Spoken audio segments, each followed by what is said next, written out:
আফগানিস্তানের ওষুধের মান উন্নয়ন ও উৎপাদন বৃদ্ধি করতে দেশটির ওষুধের বাজার ঢেলে সাজানোর সিদ্ধান্ত নিয়েছে তালেবান সরকার। তবে বিশেষজ্ঞরা বলছেন, হঠাৎ এমন সিদ্ধান্তে নানা সমস্যার মুখোমুখি হতে পারে আফগানিস্তানের ওষুধের বাজার।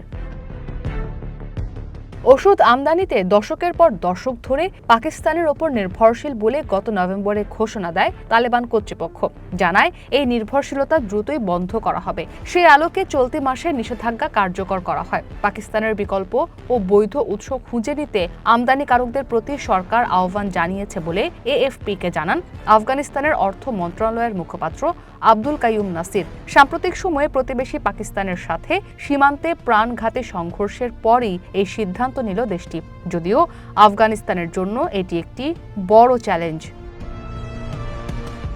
চলতি চুক্তি ও অনুমোদন প্রক্রিয়া শেষ করতে আমদানিকারকদের ৩ মাস সময় বেঁধে দেয় তালেবান সরকার। তা সত্ত্বেও সব কাজ শেষ করতে পারেনি ওষুধ আমদানিকারক ও ব্যবসায়ীরা। হঠাৎ আমদানি বন্ধের সিদ্ধান্তে আফগানিস্তান জুড়ে কিছু ওষুধের দাম বেড়েছে, আবার কিছু ওষুধ পাওয়া যাচ্ছে না।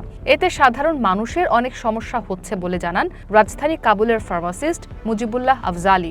বলেন, এমন কঠিন পরিস্থিতিতে অন্য উৎস থেকে ওষুধ সরবরাহ করতে হচ্ছে, ফলে পরিবহনের সময় ও খরচও বেশ বেড়েছে। পাকিস্তানের বদলে ইরান সীমান্তের ইসলাম ক্রসিং দিয়ে ওষুধ আমদানি শুরু হয়েছে, ফলে পরিবহন খরচ বেড়েছে ১০ থেকে ১৫%।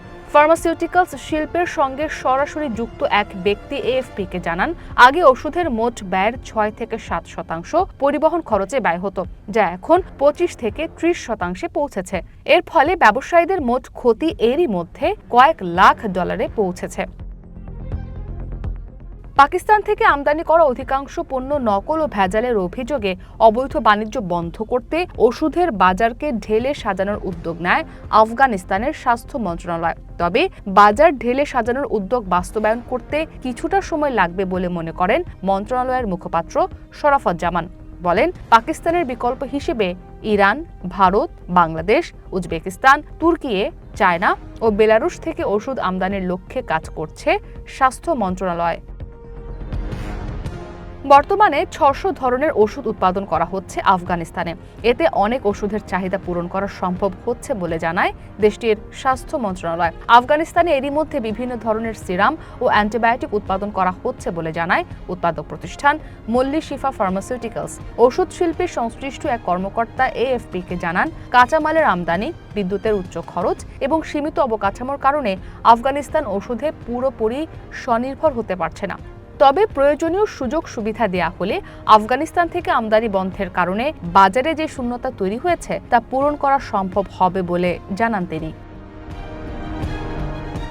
ইসরাত মুক্তি, ওয়ান ইন্টারন্যাশনাল ডেস্ক।